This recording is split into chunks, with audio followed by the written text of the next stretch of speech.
Alright, so this is the story of my first high-powered rocketry flight. It was yesterday, actually, so that's why I'm recording this now. This video probably won't come out until like a while after this happens. But I'm telling you now before I forget about it. Basically, in the United States, there are 3 levels of high-powered amateur rocketry. Level 1, Level 2, Level 3. And like, before you can get Level 2, you have to get Level 1, right? And like, for Level 3, that's where you're doing like borderline space shot stuff. So in order to get to that point, you need to get your Level 1. So I built my Level 1 rocket in about 3 weeks, which like, you know, isn't like super insane, but it takes, you should definitely take a little bit more time for your Level 1. Another really interesting fact that might come up later is the fact that my fins and nose cone and everything were 3D printed, which like isn't super unpopular, but a lot of people were like, yeah, you don't want to do that, and I did it anyway. But yeah, so the launch site is about a 4-hour drive from my house, and I went with a club that I'm a part of. And what the club does is we built our own rocket for a competition, and then a bunch of us like built Level 1s like just for fun to make the drive worth it, I guess. But I was going to get my Level 1 flight certificate. But this rocket ended up being a lot more trouble than it originally was supposed to be. Essentially, we were planning to launch on Saturday, and on Thursday before I went to bed, I went to the little lab that we have, and I double checked that everything fit. I double checked that I had everything, and then I also double checked the fins, because that's really important. You don't want your fins to come loose. You know, they're epoxied into the body of the rocket. You know, you kind of don't want those to come loose, right? And everything was fine. Everything fit perfectly. I'm like, okay, awesome. I'm good. I finished like a day early, time to spare. I'm good to go. So I go to bed and I wake up the next morning, you know, get a good workout in at the gym. I get a good breakfast. It was a great breakfast, and then I go to the lab. I look at my nose cone, I look at my coupler, I look at my parachute, everything's perfect, and I look at my fins, and one of them is loose. Now, I get a lot of you guys probably aren't as into rocketry as I am, but you don't want your fins to be loose. And I still don't know why one came loose. But the way that it came loose, the bond to the inside of the rocket was broken, but the bond to the outside of the rocket was completely fine. So in other words, I had no way to access the inside of my rocket to fix this fin. So the fin would just wiggle freely. So I took some epoxy and I took some cellulose, which epoxy is like glue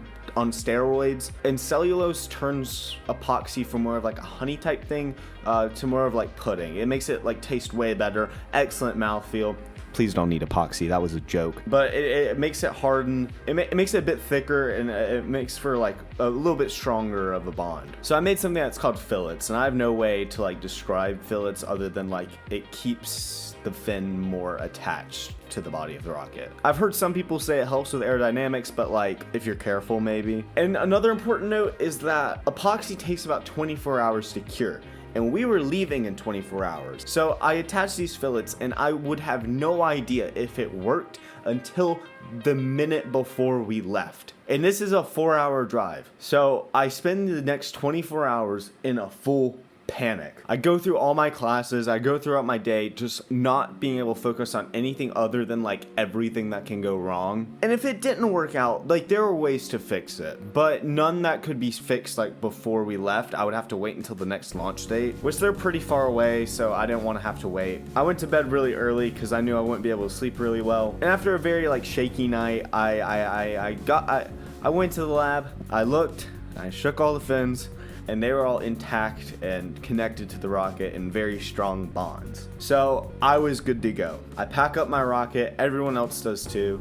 There were probably about 25 of us that went to the launch pad, and probably about 11 people brought their own rockets. So we had the main rocket that the club built, and about 11 smaller rockets that each of us had built individually. I say small, but my rocket was a little bit taller than me, so small for a rocketry scale, I guess. So we drive out there, it's about a 4-hour drive, and we get there and we start setting up. And one thing that I've never done by myself, and I've never really like thought about doing, was I had to assemble my motor myself. Normally for low or mid-powered rockets, the motor comes already assembled. You can buy low-powered motors like at Hobby Lobby if you wanted to. Like they're tiny things. You can hold them like with one hand. They're not that heavy. Like they're very, very small rocket motors. Probably about the size of a firework. You put them in like small Estes rockets. You can Google it. I don't know why I'm saying all this. But for high powered motors, you need a little bit more expertise. They don't come already assembled.